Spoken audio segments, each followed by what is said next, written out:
अगर मैं कहूं कि आज के इस वीडियो में दिए गए 70 ऑब्जेक्टिव क्वेश्चन में से कई सवाल आपके एग्जाम में सीधा का सीधा पूछा जाएगा, तो क्या आप इस वीडियो को मिस कीजिएगा? बिल्कुल भी नहीं मिस कीजिएगा। तो मेरे प्यारे प्यारे बच्चों, आज की क्लास में क्लास 12 जो आपका ज्योग्राफी है, तो ज्योग्राफी के 70 मोस्ट इंपोर्टेंट ऑब्जेक्टिव क्वेश्चन का सोल्यूशन करवाएंगे और आपके बोर्ड एग्जाम में कई सारे प्रश्न इस क्लास से आएगा। तो चलिएगा, सबसे पहले हम लोग स्टार्ट करते हैं आज की क्लास को। सबसे पहला प्रश्न हमारे स्क्रीन पे दिया गया 1 नंबर का कि मानव भूगोल का जनक किसे कहा जाता है। तो सभी बच्चे जानते हैं कि मानव भूगोल का जनक जो है राइट जेल को कहा जाता है। ऑप्शन नंबर जो आपका यहाँ से डी हो जाएगा, ऑप्शन नंबर डी को बिल्कुल बिल्कुल आप सही कीजिएगा, एग्जाम में कई बार पूछा गया। उसके बाद अगला जो प्रश्न हमारे पास दिया गया 2 नंबर का, तो 2 नंबर क्वेश्चन का सिंपल सा कहना है यहाँ पे कि खट्टे रसदार फलों की कृषि संबंधित है, किससे संबंधित है?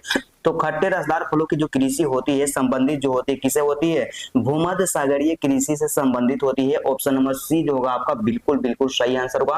और उसके साथ ही साथ अगला जो प्रश्न हमारे पास दिया गया 3 नंबर का, तो सिंपल सा इसका कहना है 3 नंबर का कि निम्नलिखित में से कौन सा एक मानव भूगोल का उपगाम नहीं है? क्या मानव भूगोल का उपगाम नहीं है? ऑप्शन नंबर ए का कहना है क्षेत्रीय विभेदन, ऑप्शन नंबर बी मात्रात्मक क्रांति, ऑप्शन नंबर सी स्थानिक संगठन, ऑप्शन नंबर डी अन्वेषण और वर्णन।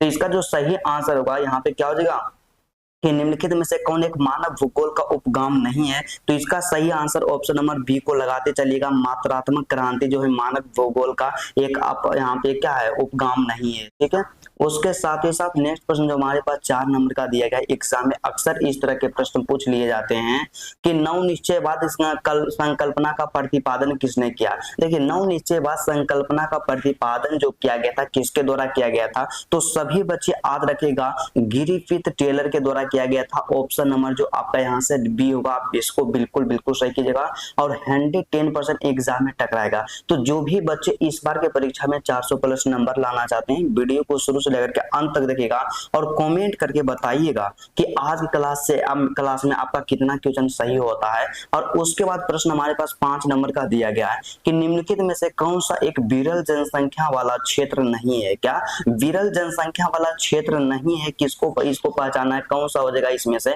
तो सभी बच्चे इसका सही आंसर क्या कीजिएगा? तो सभी बच्चे इसका सही आंसर कर लीजिएगा ऑप्शन नंबर सी को कि यहाँ पे दक्षिण पूर्वी एशिया जो क्या है, विरल जनसंख्या वाला क्षेत्र नहीं है, बल्कि यह क्या है, सघन जनसंख्या वाला क्षेत्र है। तो ऑप्शन नंबर जो आपका यहाँ से सी होगा, सी को बिल्कुल सही कीजिएगा। और जितने भी बच्चे बेहतर करना चाहते हैं सभी सब्जेक्ट पे बराबर ध्यान दीजिएगा, एक भी सब्जेक्ट को आप इग्नोर नहीं कीजिएगा, एक एक चैप्टर को पढ़िएगा और रोज आप वीडियो को देखिएगा। एग्जाम में दिक्कत नहीं होगा। और बताइएगा कि किस भाषा परिवार की जनसंख्या सबसे कम है? क्या किस भाषा परिवार की जनसंख्या जो है सबसे कम है? ऑस्ट्रिक है या द्रविड़ है या चीनी तिब्बती है या भारतीय यूरोपीय है? मेरे प्यारे बच्चों, एग्जाम में कई बार इस तरह के प्रश्न पूछा गया है, तो सबसे पहले इसको 100 स्टार आप जरूर लगाइएगा।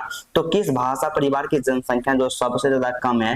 तो इसका सही आंसर क्या हो जाएगा? ऑप्शन नंबर सी को बिल्कुल सही कीजिएगा, चीनी तिब्बती जो है सबसे ज्यादा यहाँ पे भारत में कम है। ऑप्शन नंबर सी बिल्कुल राइट आंसर होगा। एग्जाम में 100% इसी तरह के प्रश्न पूछे जाएंगे। और आप बताइएगा 7 नंबर का क्वेश्चन आपके पास दिया गया है कि किस भाषा परिवार की जनसंख्या सबसे ज्यादा अधिक है? आपको तुरंत बताएं कि चीनी तिब्बती जो है भाषा परिवार की जनसंख्या सबसे ज्यादा कम है, लेकिन सबसे ज्यादा जनसंख्या जो ज्यादा यहाँ पे क्या हो जाएगा, भारतीय यूरोपीय हो जाएगा, आर यहाँ पे भारतीय आर हो जाएंगे। ऑप्शन नंबर ए को सभी बच्चे बिल्कुल बिल्कुल सही कीजिएगा, 100% इंपोर्टेंट है। उसके बाद अगला जो प्रश्न हमारे पास 8 नंबर का दिया गया है, इसका सिंपल सा कहना है बाबू कि निम्न में से कौन सा सामाजिक भूगोल का उपक्षेत्र है? क्या सामाजिक भूगोल का उपक्षेत्र कौन सा है? लिंग भूगोल है या सैन्य भूगोल है या संसाधन भूगोल है या निर्वाचन भूगोल है? इसका सही आंसर क्या होगा? तो देखिए, सिंपल सा आपको सोचना है कि सामाजिक भूगोल का उपक्षेत्र कौन सा है,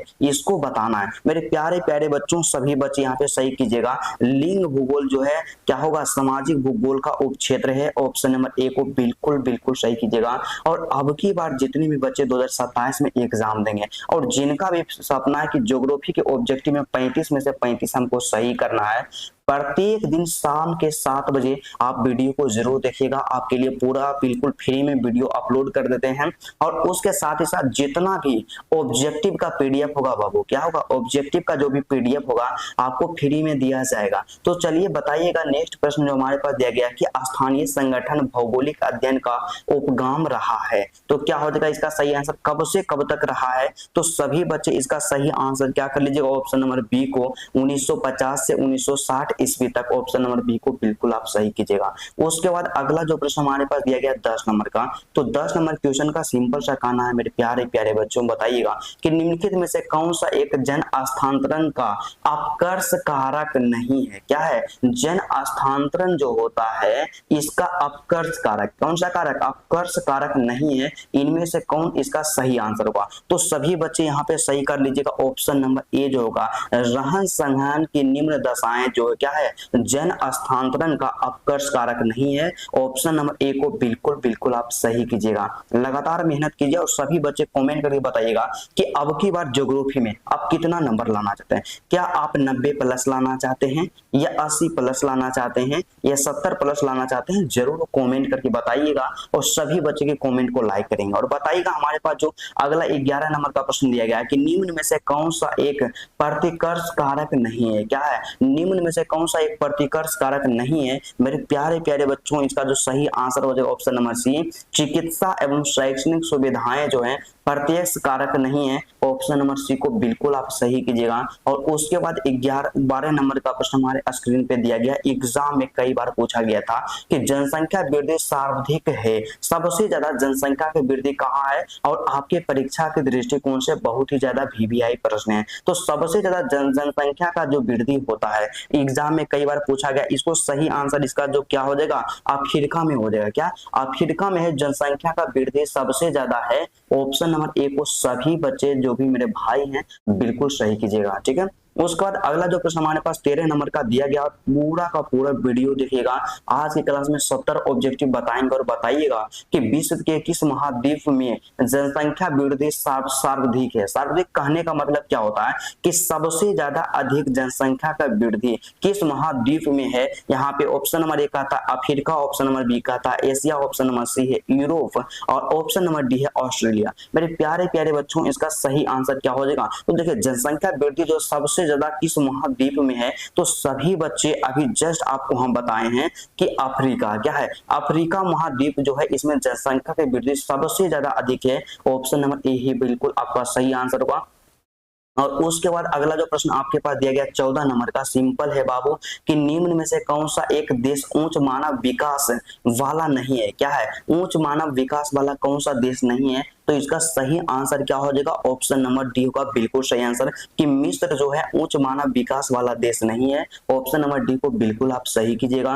और उसके साथ ही साथ हमारे पास जो प्रश्न दिया गया 15 नंबर का, तो एग्जाम में कई बार इस तरह के प्रश्न पूछ लिए जाते हैं कि निम्न में से कौन सा एक देश उच्च मानव विकास सूचकांक में प्रथम स्थान पर है। देखिए, उच्च मानव विकास स्थान पे प्रथम स्थान पे है। एग्जाम के दृष्टिकोण से बहुत ही ज्यादा वीवीआई प्रश्न एग्जाम में कई बार पूछा गया है और हमेशा आप लोग इसका सही आंसर मान लीजिएगा कि सूचकांक में प्रथम स्थान जब भी आपसे पूछा जाए, आप सभी बच्चे यहाँ पे इसका सही आंसर क्या कर लीजिएगा, थोड़ा सा एक बार आप इसका आंसर तो हम कई बार बता दिए हैं, आप कमेंट बॉक्स में बताइएगा कि इसका आंसर क्या होगा, क्योंकि आप सबका आंसर आना चाहिए और सभी बच्चे का यहाँ पे आंसर को हम जरूर देखेंगे। और 16 नंबर का प्रश्न हमारे स्क्रीन पे दिया गया है कि मानव विकास सूचकांक का प्रतिपादन किसने किया था। मेरे प्यारे बच्चों, मानव विकास सूचकांक का जो प्रतिपादन किया गया था किसके द्वारा किया गया था, तो सभी बच्चे याद रखेगा डॉक्टर महबूब उल हक। ऑप्शन नंबर जो बी होगा बिल्कुल बिल्कुल सही आंसर होगा।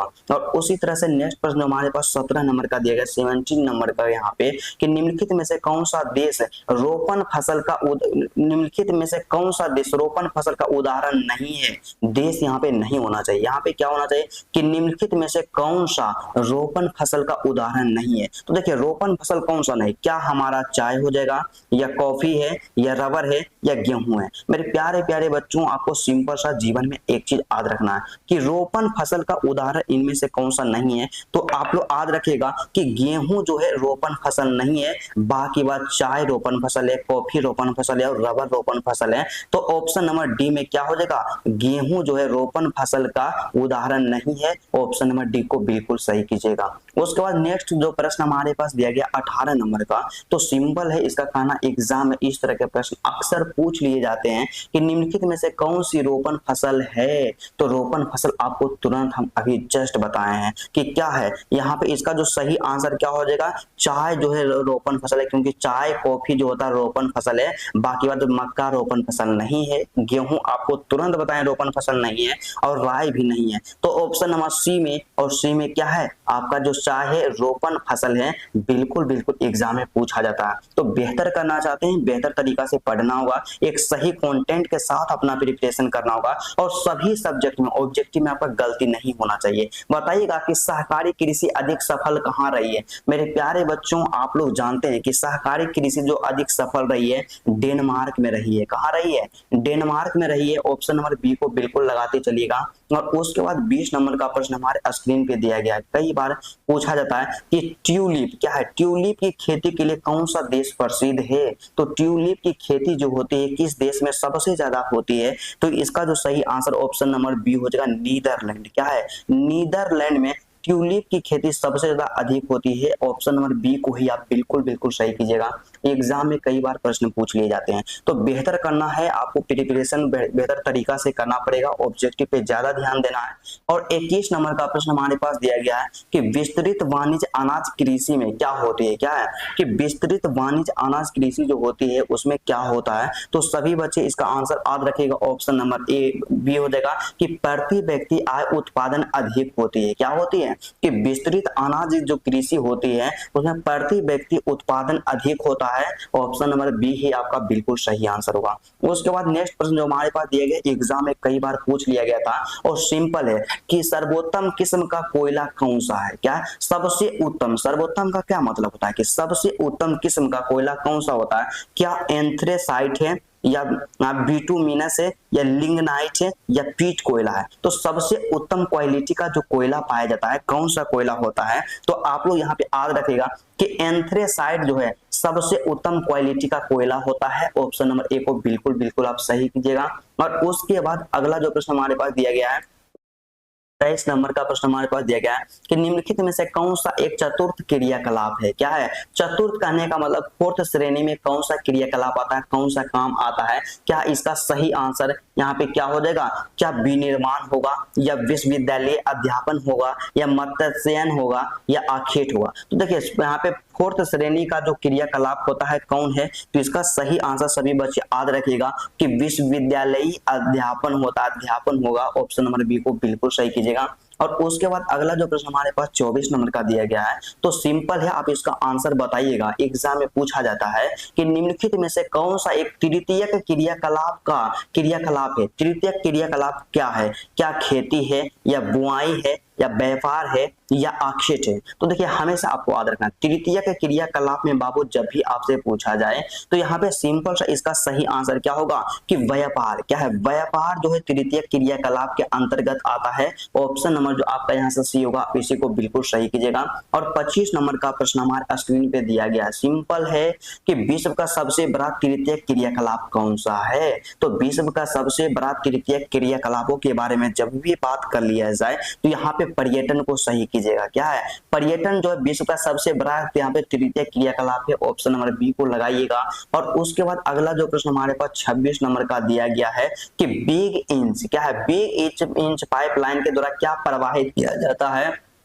एग्जाम के दृष्टिकोण से सबसे ज्यादा महत्वपूर्ण प्रश्न है। क्या है, सबसे ज्यादा वीवीआई प्रश्न है कि बिग इंच पाइपलाइन के द्वारा क्या प्रवाहित की जाती है। तो बिग इंच पाइपलाइन के द्वारा पेट्रोलियम को प्रवाहित किया जाता है। ऑप्शन नंबर जो आपका यहाँ से सी होगा, सी को बिल्कुल आप लगाते चलिएगा, बेहिचक आप सही कीजिएगा, एग्जाम में दिक्कत नहीं होगा। क्योंकि संतोष भैया जो बता देते हैं परीक्षा में बाबू सेम टू सेम आपका आएगा। और उसके बाद नेक्स्ट जो प्रश्न हमारे पास दिया गया 27 नंबर का 27 नंबर का कि चैनल टनल। क्या है, चैनल टनल जोड़ता है। चैनल टनल किसको जोड़ता है? तो बाबू आपको याद रखना है कि चैनल टनल के द्वारा जो आप जोड़ा जाता है पेरिस को लंदन से। किसको?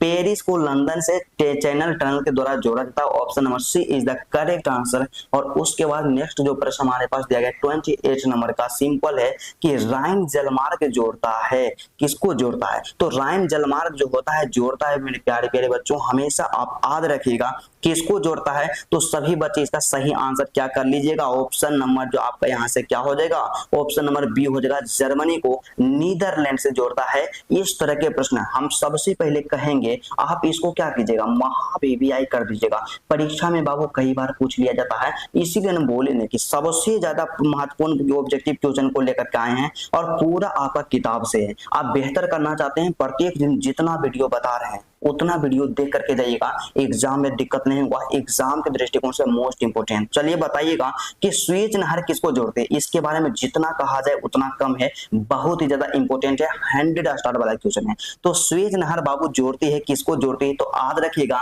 भूमध्य सागर को लाल सागर से जोड़ती है। Option number A is the correct answer. और वही बात करते हैं, अगला जो प्रश्न हमारे पास दिया गया 30 नंबर का, एग्जाम में पूछा गया था मेरे प्यारे बच्चों कि पनामा नहर जोड़ती है। पनामा नहर किसको जोड़ती है? तो पनामा नहर के द्वारा जो जोड़ा जाता है, किसको जोड़ा जाता है? अटलांटिक महासागर को प्रशांत महासागर से जोड़ा जाता है। ऑप्शन नंबर ए को बिल्कुल बिल्कुल आप सही कीजिएगा। तो रेगुलर स्टडी कीजिए और आप प्यारा प्यारा कमेंट करते रहिएगा कि आज का क्लास आपको कैसा लग रहा है और आपका सबसे ज्यादा कमजोर सब्जेक्ट कौन सा है, आप जरूर कमेंट कीजिएगा, ठीक है। तो बताइएगा ओपेक, ओपेक का क्या होता है कि ओपेक का मुख्यालय कहाँ है? एग्जाम में इतना बार पूछा गया है। तो सबसे पहले 1000 तो स्टार आप लगा दीजिए इस क्वेश्चन में, कभी भी इसको आप इग्नोर कीजिएगा ही नहीं।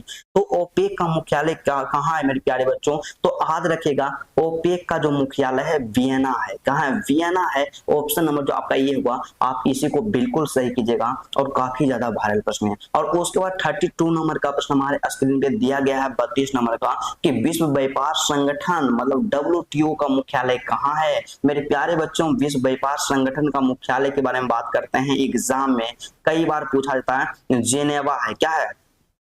जेनेवा है, याद रखिएगा। ऑप्शन नंबर जो आपका यहाँ से क्या हो जाएगा, ऑप्शन नंबर बी को बिल्कुल बिल्कुल सही कीजिएगा। लेकिन इसमें क्या है कि थोड़ा सा मिसटाइपिंग है, जिनेवा लिख दिया है, लेकिन यहाँ पे क्या होगा, जेनेवा होगा। क्या होगा? जेनेवा होगा। ऑप्शन नंबर जो आपका बी होगा, इसको सुधार लीजिएगा थोड़ा सा, काफी ज्यादा मोस्ट इंपोर्टेंट है आपके परीक्षा के दृष्टिकोण से। उसके बाद नेक्स्ट प्रश्न जो हमारे पास दिया गया है काफी ज्यादा मोस्ट इंपोर्टेंट है और 33 नंबर का क्वेश्चन हमारे पास दिया गया है। एग्जाम में कई बार पूछा जाता है इस तरह का प्रश्न कि निम्नलिखित में से कौन सा एक स्थल रुद्र स्रोताश्रय है? तो इसका जो सही आंसर क्या हो जाएगा? इसका जो सही आंसर होगा ऑप्शन नंबर ए को बिल्कुल सही कर लीजिएगा, विशाखापत्तनम हो जाएगा। ऑप्शन नंबर ए को बिल्कुल आप लगाते चलिएगा, ठीक है। उसके बाद नेक्स्ट जो प्रश्न हमारे स्क्रीन पे दिया गया है 34 नंबर का, तो 34 नंबर क्वेश्चन का सिंपल सा कहना है बाबू कि भारत का सबसे गहरा और सुरक्षित बंदरगाह कौन सा है? तो भारत का सबसे गहरा और सुरक्षित बंदरगाहों की श्रेणी में जो आता है विशाखापत्तनम आता है। कौन आता है? विशाखापत्तनम। और आप सभी बच्चे कमेंट कीजिएगा कि विशाखापत्तनम जो किस स्टेट का जो यहाँ पे क्या है बंदरगाह है। ऑप्शन नंबर सी को बिल्कुल लगाते चलिएगा। और उसके बाद हमारे पास 35 नंबर का क्वेश्चन यहाँ पे दिया गया है कि भारत का सबसे बड़ा व्यापारिक भागीदार देश कौन सा है? देखिए भारत का सबसे बड़ा व्यापारिक भागीदार देश कौन सा है? तो सिंपल से आपको याद रखना है, इसका सही आंसर एग्जाम में कई बार पूछ लिया गया था। ऑप्शन नंबर बी को सही कीजिएगा, संयुक्त राज्य अमेरिका, जिसे कि हम लोग USA के नाम से जानते हैं। ऑप्शन नंबर जो बी हुआ आपका बिल्कुल सही आंसर होगा। और उसके बाद नेक्स्ट जो प्रश्न हमारे पास दिया गया 36 नंबर का, सिंपल है कि भारत में सबसे पहली जनगणना कब की गई थी? तो भारत में सबसे पहली जनगणना जो हुआ था कब हुआ था? तो इसका जो सही आंसर होगा ऑप्शन नंबर ए हो जाएगा, 1872 में भारत में पहली जनगणना की गई थी। Option number A is the correct answer. उसके बाद नेक्स्ट जो प्रश्न हमारे पास दिया गया 37 नंबर का, पैसेंस रखिएगा, एग्जाम में दिक्कत नहीं हुआ। और 70 में से आप कमेंट करके बताइएगा कि आपका कितना सही हुआ। तो चलिए बताइएगा कि भारत में पूर्ण जनगणना पहली बार कब हुई थी? तो भारत में पूर्ण जनगणना के बारे में बात करते हैं। तो सबसे पहला जो जनगणना पूर्ण जनगणना हुआ था 1881 में। ऑप्शन नंबर ए को बिल्कुल आप सही कीजिएगा। और उसके बाद नेक्स्ट जो प्रश्न हमारे पास दिया गया 38 नंबर का, तो सिंपल है 38 नंबर क्वेश्चन का यहाँ पे कहना है कि 2011 की जनगणना के अनुसार भारत का जनसंख्या घनत्व कितना था। तो 2011 के जनगणना के अनुसार देखा जाए तो भारत की जनसंख्या घनत्व जो था कितना था, तो 382 व्यक्ति प्रति वर्ग किलोमीटर। कितना था? 382 व्यक्ति प्रति वर्ग किलोमीटर 2011 के अनुसार। किसके अनुसार? 2011 के जनगणना के अनुसार भारत का जनसंख्या घनत्व जो था 382 व्यक्ति प्रति वर्ग किलोमीटर। और उसके बाद हमारे पास जो 39 नंबर का प्रश्न यहाँ पे दिया गया है कि किस राज्य की जनसंख्या घनत्व सबसे अधिक है। तो सबसे अधिक जनसंख्या घनत्व में हमारा बिहार आता है। क्या है? बिहार का जनसंख्या घनत्व सबसे ज्यादा अधिक है। ऑप्शन नंबर जो आपका सी होगा, आप इसी को बिल्कुल सही कीजिएगा। उसके बाद नेक्स्ट जो प्रश्न हमारे पास 40 नंबर का दिया गया है, कई बार एग्जाम में लगातार पूछा गया है, बताइएगा कि भारत के किस राज्य में महिला साक्षरता दर सबसे ज्यादा कम है। मतलब कहाँ की महिला सबसे ज्यादा कम पढ़ी लिखी होती है। तो इसका जो सही आंसर क्या हो जाएगा? बिहार। क्या? बिहार के जो भी महिलाएं होती हैं काफी कम एजुकेटेड होती है। ऑप्शन नंबर बी को ए को बिल्कुल बिल्कुल आप सही कीजिएगा। ऑप्शन नंबर जो आपका ए होगा बिल्कुल सही आंसर होगा। एग्जाम में कई बार इस तरह के प्रश्न पूछे जाते हैं। और 41 नंबर का प्रश्न दिया गया है कि भारत के किस राज्य में साक्षरता दर सबसे ज्यादा अधिक है। तो सबसे ज्यादा अधिक साक्षरता दर मतलब सबसे ज्यादा पढ़े लिखे आदमी कहाँ रहते हैं? तो केरल। क्या? केरल के लोग ज्यादा एजुकेटेड होते हैं। ऑप्शन नंबर ए को बिल्कुल आप लगाते चलिएगा। और उसके बाद 42 नंबर का प्रश्न हमारे स्क्रीन पे दिया गया है कि निम्नलिखित में से कौन सा नगर मध्यकालीन नगर है। क्या? मध्यकालीन नगर कौन सा है? मेरे प्यारे बच्चों याद रखिएगा कि मध्यकालीन नगर जो आपका यहाँ पे क्या हो जाएगा? आगरा है। क्या है? आगरा को बिल्कुल सही कीजिएगा। आगरा एक मध्यकालीन नगर है। ऑप्शन नंबर सी को बिल्कुल आप लगाते चलिएगा। आप सबके लिए काफी ज्यादा मेहनत करेंगे, जितना ज्यादा हो सकेगा उतना ज्यादा ऑब्जेक्टिव क्वेश्चन का सॉल्यूशन करवाएंगे। और आप डेली प्रत्येक दिन शाम में तैयार रहिएगा मेरे प्यारे प्यारे बच्चों। आपका क्लास 7 बजे आएगा तो आप डेली वीडियो को जरूर देखिएगा। तो चलिएगा आप बताइएगा यहाँ पे कि निम्नलिखित में से कौन सा एक आधुनिक नगर है। आधुनिक नगर कौन सा है? तो इसका जो सही आंसर क्या हो जाएगा? इसका सही आंसर कर लीजिएगा ऑप्शन नंबर डी को। चंडीगढ़ जो है आधुनिक नगर की श्रेणी में आता है। ऑप्शन नंबर डी को बिल्कुल लगाते चलिएगा। और 44 नंबर का ऑप्शन हमारे डिस्प्ले पे दिया गया है कि बोकारो स्टील सिटी किस राज्य में स्थित है। तो बोकारो लौह इस्पात जो है किस राज्य में अवस्थित है। तो इसका जो सही आंसर आप लोग याद रखिएगा झारखंड। क्या है? बोकारो जो है झारखंड में पड़ता है। ऑप्शन नंबर बी को बिल्कुल आप सही कीजिएगा। और उसके साथ ही साथ हमारे पास जो प्रश्न दिया गया है सिंपल है 45 नंबर का यहाँ पे कि भारत की प्रमुख नदी घाटी परियोजना कौन सी है। तो भारत के प्रमुख नदी घाटी परियोजना के बारे में बात करते हैं तो इसका सही आंसर क्या हुआ? देखिए दामोदर घाटी भी है, भारत की दामोदर घाटी भी है, भाखरा नागला भी है और हीरा कुंड भी है। तो इसलिए आप क्या कीजिएगा? ऑप्शन नंबर डी को सही कीजिएगा। उपर्युक्त सभी को बिल्कुल बिल्कुल आप लगाते चलिएगा। और उसके साथ ही साथ नेक्स्ट जो प्रश्न हमारे स्क्रीन पे दिया गया है 46 नंबर का, तो इसका आंसर कितने बच्चे जानते हैं बताइएगा कि निम्नलिखित में से कौन सी सबसे लंबी नदी है। हर एक बच्चा जानता है कि भारत की सबसे लंबी नदी गंगा है। और आप कमेंट करके बताइएगा कि इसकी लंबाई कितनी है। क्या है? गंगा नदी की लंबाई कितनी है? सभी बच्चे एक बार जरूर कमेंट कीजिएगा और देखते हैं कितना बच्चा इसका आंसर जानते हैं। ठीक है, उसके बाद हमारे पास दिया गया 47 नंबर का प्रश्न एग्जाम में पूछा गया था मेरे प्यारे बच्चों कि भारत की सबसे लंबी नदी कौन सी? अभी तुरंत बताएं। गंगा। क्वेश्चन रिपीट हो गया है। और उसके साथ ही साथ हमारे पास 48 नंबर का प्रश्न जो दिया गया है कि निम्नलिखित में से कौन सी एक सूक्ष्म कृषि से संबंधित फसल है। तो सूक्ष्म कृषि से संबंधित फसल कौन सी है? क्या धान है या गन्ना है या बाजरा है या जूट है? मेरे प्यारे प्यारे बच्चों आप याद रखिएगा कि यहाँ पे क्या होगा कि सूक्ष्म कृषि से संबंधित कौन सा फसल है। तो इसका सही आंसर कर लीजिएगा बाजरा को। क्या होगा कि बाजरा जो है सूक्ष्म कृषि से संबंधित फसल है। ऑप्शन नंबर सी को बिल्कुल लगाते चलिएगा। और उसके बाद 49 नंबर का प्रश्न हमारे स्क्रीन पे दिया गया है कि भारत का सर्वाधिक चावल उत्पादक राज्य कौन सा है। कहां किस राज्य में भारत में सबसे अधिक चावल का उत्पादन होता है। तो सबसे अधिक चावल का जो उत्पादन किया जाता है कहां पे किया जाता है? तो याद रखिएगा पश्चिम बंगाल। क्या पश्चिम बंगाल में चावल का उत्पादन सबसे अधिक किया जाता है? ऑप्शन नंबर बी को बिल्कुल आप सही कीजिएगा। और उसके बाद 50 नंबर का प्रश्न हमारे स्क्रीन पे दिया गया, सिंपल है बाबू, कि भारत में हरित क्रांति की शुरुआत कब हुई है। तो भारत में हरित क्रांति की जो शुरुआत की गई है, कब की गई है, 1960 के दशक में की गई थी। ऑप्शन नंबर बी को बिल्कुल बिल्कुल आप सही कीजिएगा। उसके बाद 51 नंबर का प्रश्न हमारे स्क्रीन पे दिया गया, सिंपल है कि गेहूं उत्पादन में भारत का विश्व में कौन सा स्थान है। देखिए गेहूं उत्पादन करने में भारत का जो पोजीशन है, भारत का जो स्थान है, पूरा वर्ल्ड में देखा जाए तो सेकेंड है। क्या है, दूसरा सबसे बड़ा वहां पे गेहूं का उत्पादक देश है भारत है, यहाँ पे याद रखिएगा, ठीक है। उसके बाद नेक्स्ट जो प्रश्न हमारे पास दिया गया 52 नंबर का, 52 नंबर का प्रश्न हमारे पास है, सिंपल है, एग्जाम के दृष्टिकोण से मोस्ट इंपोर्टेंट, कितने बच्चे इस बार के परीक्षा में 400 प्लस नंबर लाना चाहते हैं, जरूर कमेंट कीजिएगा। और उसके साथ ही साथ आप अपना नाम लिखिएगा, और उसके बाद आप किस जिला से इस वीडियो को देख रहे हैं एक बार जरूर कमेंट बॉक्स में लिखिएगा। बताइएगा कि निम्नलिखित में से कौन सा एक धात्विक खनिज है। धात्विक खनिज कौन सा है, क्या कोयला है, लोहा है, या अवरक है, या जिप्सम है। तो देखिए धात्विक खनिजों के बारे में जब भी बात कर लिया जाए तो सबसे प्रथम यहाँ पे कौन सा यहाँ पे रहेगा, आप लोग याद रखिएगा कि लोहा जो है क्या है, धात्विक खनिज है। ऑप्शन नंबर बी को बिल्कुल आप सही कीजिएगा, एग्जाम में दिक्कत नहीं होगा। ज्योग्राफी का पूरा आपका मोस्ट इंपोर्टेंट वीवीआई क्वेश्चंस लेकर के आए हैं, जो आपके परीक्षा में सीधा का सीधा पूछा जाएगा। और बताइएगा कि निम्नलिखित में से कौन सा लौह अयस्क का प्रकार नहीं है।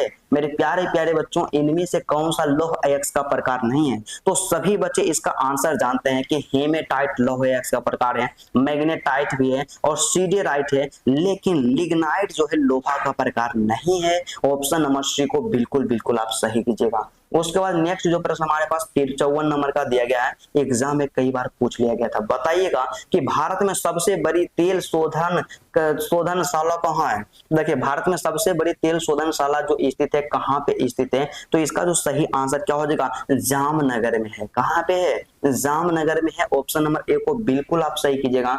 उसके बाद नेक्स्ट जो प्रश्न हमारे पास दिया गया 55 नंबर का, तो सिंपल है बाबू यहाँ पे कि अंकलेश्वर तेल क्षेत्र जो है किस राज्य में स्थित है। तो अंकलेश्वर तेल क्षेत्रों के बारे में बात करते हैं, एग्जाम में कई बार पूछ लिया गया था, हमेशा याद रखिएगा गुजरात में स्थित है। कहाँ पे स्थित है, गुजरात में स्थित है। ऑप्शन नंबर बी को बिल्कुल लगाते चलिएगा। और उसके बाद 56 नंबर का जो प्रश्न हमारे स्क्रीन पे दिया गया, सिंपल है कि रावत भाटा क्या है, रावत भाटा परमाणु ऊर्जा संयंत्र किस राज्य में स्थित है। तो इसका जो सही आंसर हुआ मेरे प्यारे प्यारे बच्चों, आप लोग क्या कर लीजिएगा, राजस्थान में स्थित है। कहाँ है, राजस्थान में स्थित है। ऑप्शन नंबर सी को बिल्कुल लगाते चलिएगा। और वही बात करते हैं ना मेरे प्यारे प्यारे दोस्तों, हमारे पास जो 57 नंबर का प्रश्न दिया गया कि तारापुर परमाणु ऊर्जा स्टेशन कहाँ स्थित है। तो तारापुर परमाणु ऊर्जा स्टेशन जो स्थित है, अवस्थित है, कहाँ पे अवस्थित है, महाराष्ट्र में अवस्थित है। ऑप्शन नंबर ए को बिल्कुल आप सही कीजिएगा, एग्जाम में आपको बेहतर करने से कोई नहीं रहेगा। सिंपल सा एक ही चीज याद रखना है कि consistency is the key of success. यदि आप बेहतर करना चाहते हैं, कंसिस्टेंट तरीका से मेहनत करना पड़ेगा, एग्जाम में दिक्कत नहीं होगा। सिर्फ अपना सिलेबस खत्म कीजिए, चैप्टर वाइज ऑब्जेक्टिव कंप्लीट कीजिए, एग्जाम में दिक्कत नहीं होगा। बताइएगा कि भारत का सबसे लंबा राष्ट्रीय राजमार्ग कौन सा है। सिंपल याद रखना कि सबसे लंबा राष्ट्रीय राजमार्ग के बारे में बात करते हैं तो NH44 है। कौन है, NH44 है। ऑप्शन नंबर बी को बिल्कुल सही कीजिएगा। और उसके साथ ही साथ नेक्स्ट जो प्रश्न हमारे पास है 59 नंबर का, बताइएगा इसका आंसर कि भारतीय रेल की शुरुआत कब हुई थी। क्या भारतीय रेल की शुरुआत कब की गई थी। तो भारत में रेल की जो शुरुआत की गई है 1853 में, 1853। Option number A is the correct answer. और वही बात करते हैं नेक्स्ट जो प्रश्न हमारे स्क्रीन पे दिया गया 60 नंबर का, तो सिंपल है, इसका आंसर आप बताने का प्रयत्न कीजिएगा कि कोंकण रेलवे परियोजना किन राज्यों से होकर गुजरती है। तो किन राज्यों से होकर के गुजरती है, तो इसका सही आंसर वो ऑप्शन नंबर ए हो जाएगा, महाराष्ट्र, गोवा और कर्नाटक होकर के जाती है। ऑप्शन नंबर ए को बिल्कुल आप सही कीजिएगा। उसके बाद नेक्स्ट जो प्रश्न हमारे पास दिया गया 61 नंबर का प्रश्न हमारे पास दिया गया है कि भारत में वायु परिवहन की शुरुआत कब की गई थी। क्या भारत में वायु परिवहन की शुरुआत कब की गई थी। तो सभी बच्चे इसका आंसर याद रखिएगा कि वायु परिवहन की शुरुआत जो भारत में किया गया था 1911 में किया गया था। Option number A is the correct answer. और वही बात करते हैं मेरे प्यारे प्यारे बच्चों, नेक्स्ट जो प्रश्न हमारे पास दिया गया 62 नंबर का, तो इसका आंसर आप बताइएगा कि निम्नलिखित में से कौन सा एक पूर्वी पश्चिमी गलियारों से जुड़ा हुआ है। क्या निम्नलिखित में से कौन सा एक पूर्वी पश्चिमी गलियारों से जुड़ा हुआ है? तो इसका जो सही आंसर क्या हो जाएगा? ऑप्शन नंबर बी को बिल्कुल आप लगाते चलिएगा, सिलचर और पोरबंदर को ऑप्शन नंबर बी आपका बिल्कुल सही आंसर हुआ। और नेक्स्ट जो क्वेश्चन है जो कि 2024 एग्जाम में पूछ लिया गया था, सिंपल है कि भारत का सबसे बड़ा कंटेनर पतन, क्या कंटेनर पतन यहाँ पे मतलब कि सबसे बड़ा कंटेनर का जो बंदरगाह है कौन सा है? तो भारत का सबसे बड़ा कंटेनर का जो बंदरगाह अवस्थित है कौन सा है? यहाँ पे याद रखिएगा जवाहरलाल नेहरू पतन, जो कि यहाँ पे नुहा सेवा में है, ऑप्शन नंबर सी को बिल्कुल लगाते चलिएगा। और उसके बाद हमारे पास 64 नंबर का क्वेश्चन दिया गया है, तो काफी ज्यादा मोस्ट इंपोर्टेंट है कि निम्नलिखित में से कौन सा एक अम्ल वर्षा का मुख्य कारण है? देखिए अम्ल वर्षा जो होती है उसका सबसे ज्यादा प्रमुख कारण क्या होता है? तो सभी बच्चे इसका आंसर जानते हैं कि अम्ल वर्षा का सबसे ज्यादा महत्वपूर्ण यहाँ पे कारण क्या है कि जब वायु प्रदूषित हो जाती है। क्या? जब वायु प्रदूषित हो जाती है और वायु प्रदूषण के कारण ही अम्ल वर्षा की जाती है। ऑप्शन नंबर जो आपका यहाँ से बी होगा, बी को बिल्कुल आप सही कीजिएगा। उसके बाद नेक्स्ट जो प्रश्न हमारे पास जाएगा 65 नंबर का, एग्जाम में कई बार पूछा गया था मेरे प्यारे प्यारे दोस्तों कि भारत की सबसे प्रदूषित नदी कौन सी है? आप नहीं जानते हैं कि भारत की सबसे ज्यादा प्रदूषित नदी यमुना है। कौन सी है? यमुना जो है सबसे ज्यादा प्रदूषित है, और यमुना जो कि दिल्ली और आगरा से होकर के गुजरती है। तो आप इसका कंडीशन देख सकते हैं। और हमारे पास 66 नंबर का प्रश्न दिया गया, एग्जाम में कई बार पूछा जाता है इस तरह के प्रश्न यहाँ पे कि धारावी असलम मतलब कि सघन बस्तियां कहाँ स्थित है? तो सघन बस्तियां जो है कहाँ पे स्थित है? तो सभी बच्चे इसका सही आंसर याद रखिएगा, मुंबई में जो है सघन बस्तियां अवस्थित होती है। Option number D is the correct answer. और वही बात करते हैं मेरे प्यारे प्यारे बच्चों, 66 नंबर का जो प्रश्न आपके पास दिया गया है, एग्जाम में कई बार पूछा गया था कि नमामि गंगे परियोजना का मुख्य उद्देश्य क्या है? देखिए नमामि गंगे परियोजना की जो शुरुआत किया गया था उसका सबसे ज्यादा मुख्य यहाँ पे उद्देश्य क्या था मेरे प्यारे प्यारे बच्चों? तो उसका जो उद्देश्य था ना मेरे दोस्तों, याद रखिएगा यहाँ पे क्या हो जाएगा, देखिए गंगा नदी का प्रदूषण पर नियंत्रण करना था, गंगा नदी का पुनर्द्वार करना था। और यहाँ पे इसका ऑप्शन नंबर सी को सही कीजिएगा, उपर्युक्त दोनों हो जाएगा, मतलब ऑप्शन नंबर ए और बी दोनों इसका सही आंसर होगा। तो आप बिल्कुल यहाँ पे समझिएगा, ठीक है। उसके बाद 68 नंबर का प्रश्न हमारे स्क्रीन पे दिया गया है कि निम्नलिखित में से कौन सा एक पारंपरिक ऊर्जा का स्रोत है? पारंपरिक ऊर्जा का स्रोत कौन सा है? तो इसका जो सही आंसर होगा ऑप्शन नंबर सी हो जाएगा, कोयला जो है पारंपरिक ऊर्जा का स्रोत है। ऑप्शन नंबर सी को बिल्कुल आप सही कीजिएगा। और उसके साथ ही साथ नेक्स्ट जो प्रश्न हमारे पास दिया गया है 69 नंबर का, मतलब 69 नंबर का प्रश्न हमारे पास दिया गया है कि बांदा वन्य जीव अभ्यारण्य या राष्ट्रीय उद्यान किस राज्य में स्थित है? तो किस राज्य में स्थित है? इसका जो सही आंसर होगा क्या होगा? मध्य प्रदेश में है। ऑप्शन नंबर ए को बिल्कुल आप लगाते चलिएगा। और उसके बाद आज के क्लास का सबसे अंतिम प्रश्न हमारे स्क्रीन पे दिया गया है, और इसका आंसर आप बताइएगा कि खरीफ फसल के कृषि ऋतु क्या है? मतलब खरीफ फसल जो है किस ऋतु में की जाती है? क्या अक्टूबर से मार्च में, या अप्रैल से जून में, या जनवरी से अप्रैल में, या जून से सितंबर में खरीफ फसल की खेती होती है? तो सभी बच्चे इसका आंसर क्या है? सभी बच्चे इसका आंसर कमेंट करके बताइएगा। और कितने बच्चे आंसर जानते हैं आप जरूर कमेंट कीजिएगा। और मेरे प्यारे प्यारे बच्चों, यदि आपको वीडियो अच्छा लगा तो सबसे पहले आप वीडियो को लाइक कर दीजिएगा। चैनल पे नए हैं तो जल्दी से चैनल को सब्सक्राइब कर लीजिएगा। प्रत्येक दिन आपका सभी सब्जेक्ट का ऑब्जेक्टिव का सॉल्यूशन करवाएंगे, और आप कमेंट करके बताइएगा कि आज का क्लास आपको कैसा लगा। और सबसे ज्यादा जरूरी कि आपको सबसे ज्यादा समस्या जो है, प्रॉब्लम जो है किस विषय में, आप जरूर बताइएगा हमें, और उसका सॉल्यूशन हम जरूर करवाएंगे। तो चलिए आज की क्लास को यहीं पे स्टॉप करते हैं, फिर आपसे मिलते हैं नेक्स्ट वीडियो में।